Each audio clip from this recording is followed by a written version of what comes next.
Ka-Express, official na nagpadala ng malinaw na mensahe ang Gilas Pilipinas sa pagbubukas ng kanilang SEA Games 2025 campaign.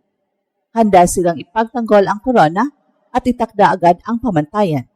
So nang laban kontra Malaysia sa Bangkok, Thailand, ipinakita ng Gilas kung bakit sila pa rin ang gold standard ng rehiyon. Isang dominanteng performance na hindi lang panalo kundi statement. Kahit wala si Kai Sotto, malinaw na buo ang sistema, malinaw ang direksyon at mataas ang antas ng execution. Maagang nagpakita ng tapang ang Malaysia sa unang yugto, dahilan upang bahagyang mag-alinlangan ang ilang observers kung gaano kabilis makakahanap ng ritmo ang Gilas matapos ang lahat ng lineup disruptions. Pero ang alinlangan na yon ay mabilis na nabura sa sandaling nag-adjust ang depensa ng Pilipinas at naging disiplinado ang rotations, tuluyang bumukas ang opensa. Ang second quarter ang naging turning point, isang one-sided stretch na tuluyang naghiwalay sa dalawang kupunan at nagtakda ng tono ng laro. Pinangunahan ni Bobby Ray Parks Jr. ang atake, kontrolado ang tempo at walang takot umatake sa mga gaps ng depensa. Ang kanyang composure at shot-making ang nagsilbing stabilizer habang ang collective defense ng Gilas ang pumutol sa anumang momentum ng Malaysia. Mula sa ball pressure hanggang rebounding control, malinaw ang adjustment ng coaching staff, structured, hindi emotional, at epektibo. Mahalagang indikasyon din ang galaw ni Poy Aram na nagpakitang maayos ang kondisyon matapos ang kanyang knee concern. Ang kanyang mobility at physical presence sa loob ay nagbigay ng karagdagang kumpiyansa sa frontline rotation. At sa likod nito, naging mas agresibo ang perimeter defenders ng Gilas. Alam nilang may solid rim protection sa likod. Lampas sa loob ng court, kapansin-pansin ang atmosphere. Parang home court ang Bangkok, habang sabay-sabay na sumabog ang sigawan ng Pinoy crowd sa bawat run. Ang energy mula sa stands ay sumabay sa intensity sa loob, isang paalala na ang SEA Games, na sa SEA Games ng Pilipinas ay hindi lang kupunan, kundi buong bayan. Sa kabuuan ng panalong ito ay higit pa sa isang check sa win column. Ito ay early validation na kahit may roster changes at wala si Kai, na nanatiling mataas ang ceiling ng Gilas. Ang execution, depth at defensive identity na ipinakita laban sa Malaysia ay malinaw na senyales. Ang gold medal ay hindi pangarap lang, ito ay abot kamay. Ang hamon ngayon ay consistency, pero kung ito ang baseline, malinaw na ang Pilipinas ang kupunang habulin sa SEA Games 2025.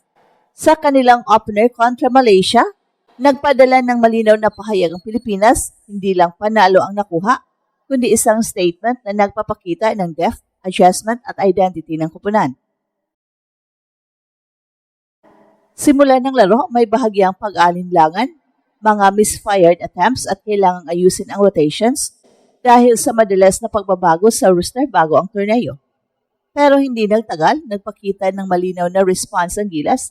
Isang dominanting stretch sa second quarter ang nagbukas ng agwat at pinilit ang momentum pabor sa Gilas, na naging backbone ng buong panalo. Ang nature ng run na yon ay nagsilbing wake-up call kapag may sync ang defense at ball movement, napakahirap hadlangan ng Gilas. Sa opensa, pinangunahan ng backcourt at ng bagong additions ang flow, compressing the defense, creating driving lanes at kumuha ng open look sa perimeter.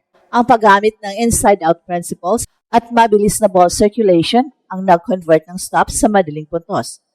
Hindi nagpanic ang squad sa mid-game adjustments at dito lumabas ang maturity ng grupo. Ito ay malinaw na produkto ng coaching adjustments at ng pagkakaroon ng role clarity sa bawat player. Defensively, ang turnover generation, tight closeouts at box-out discipline ang nag-distinguish sa Gilas sa sunod-sunod na possessions. Nagbigay din ito para sa maraming transition points at nabawasan ang second chance attempts ng Malaysia. Mga elemento na critical sa isang tournament kung saan mabilis ang schedule at mahalaga ang margin management. Ang improved interior cover at rebounding effort ng frontline ay nagbigay rin ng dagdag na security sa rotations. Mahalaga rin ang psychological effect ng panalo. Ang convincing opening win ay nagpapatibay ng confidence at nagbibigay ng breathing room para sa susunod na assignments sa group stage. Sa isang tournament format na tumatakbo ng mabilis, ang unang pahayag tulad nito ang kadalasang nagtatakda ng tono. Hindi lang sa scoreboard kundi sa pananaw ng mga kalaban at sa momentum ng team.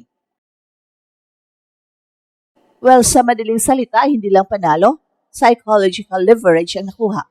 In a bigger picture, ang ipinakitang execution, depth at game management sa opener ay malinaw na indikasyon na ang Gilas ay nasa tamang landas para i-defend ang title. Hindi pa tapos ang laban ng kampanya, pero kung ang baseline na ito ang magiging pattern, consistent defense, smart offense at mabilis na endgame adjustments, malinaw kung bakit maraming analyst at fans ang nagsasabi na ang gold medal contention ay realistic target ng Pilipinas para sa SEA Games 2025. Ang panalo kontra Malaysia ay hindi lang tungkol sa lakas ng isang gabi. Ito ay strategic validation na kayang manalo ng Gilas gamit ang sistema kahit may pagbabago sa personnel. Sa SEA Games setting, ang ganitong uri ng panalo ay naglalagay ng kuponan sa driver's seat papunta sa gold. Unang mahalagang takeaway, adjustment speed. Matapos ang mabagal na simula, mabilis na naitama ng coaching staff ang depensa, mas maagang help, mas disiplinadong closeouts, at mas malinaw na rebounding assignments. Resulta nito ang sunod-sunod na stops na naging mitsa ng separation. Sa tournament basketball, hindi sapat ang talent. Ang kakayahang mag-adjust sa loob ng laro ang tunay na naghihiwalay sa contenders at champions. At dito, pumasa ang Gilas. Sa raw clarity at depth, hindi umaasa ang Pilipinas sa isang scorer lang. May primary creator na kumontrol ng tempo, may wings na nagbigay ng spacing at may bigs na naglinis ng possession sa loob. Ang ganitong distribution ng responsibility ay critical sa SEA Games kung saan madalas ang back-to-back games at limitado ang recovery. Kapag hindi nabibigatan ang isang piyesa, mas tumataas ang consistency sa buong torneo. At sa defensive identity, ang panalo kontra Malaysia ay malinaw na pinangungunahan ng depensa, ball pressure sa perimeter, denial sa paint at maayos na box outs. Kapag naitatak ang ganitong identity sa unang laro, mas madaling i-carry ito sa mga susunod na laban. Sa group stage pa lang, nakapagtakda na ang Gilas ng reputasyon. Para manalo laban sa Pilipinas, kailangan mong talunin ang kanilang depensa sa loob ng 40 minutes. At ang psychological edge, ang dominanting opener ay nagbibigay ng implicit message sa buong field. Ang Pilipinas ay handa at hindi nag-a-adjust mode. Para sa mga kalaban, nagbabago ang game plan. At sa ganitong dynamic, mas nagiging komportable ang Gilas na maglaro ng kontrolado at hindi nagmamadali. Isang trademark ng championship team. At ang crowd factor at momentum, ang pinakaramdam na parang home court ang Bangkok ay hindi maliit na bagay. Sa SEA Games, ang energy ng crowd ay madalas nag-shift ng runs. At ito ang Express Info kung saan bawat kwento ginulat ang mundo. Don't forget to like and subscribe.